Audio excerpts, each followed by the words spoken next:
बघा आपल्याला नेहमी विचारला जाणारा प्रश्न जो की प्रकाश संश्लेषण म्हणजे काय? बघा प्रकाश संश्लेषण मग वनस्पती स्वतःचं अन्न कसं तयार करतात आपण एक विचार करा.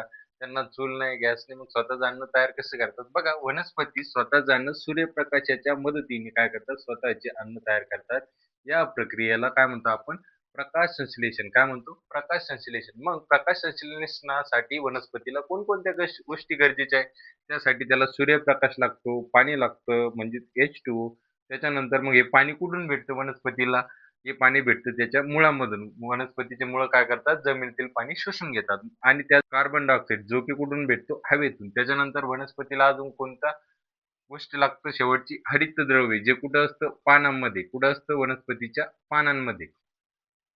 मग एवढ्या साऱ्या गोष्टी वनस्पतीला प्रकाश संश्लेषणासाठी लागतात. मग वनस्पतीचं जे तयार होणारं अन्न आहे ते कशाच्या स्वरूपात असतं? ग्लुकोजच्या स्वरूपात असतं. कशाच्या? ग्लुकोजच्या स्वरूपात असतात. जे की त्यांना ते ऊर्जा देणारं असतं. मग या संपूर्ण प्रक्रियेमध्ये वनस्पती काय करतात? ऑक्सिजन बाहेर टाकतात. काय करतात? ऑक्सिजन बाहेर टाकतात. जो की आपल्याला जगण्यासाठी अत्यंत महत्त्वाचा वायू असतो. मग ही सर्व क्रिया कुठं घडते किंवा हे प्रकाश संश्लेषण कुठं घडतं वनस्पतीमध्ये? पानांमध्ये. कुठं घडतं? पानांमध्ये. ठीक आहे. धन्यवाद.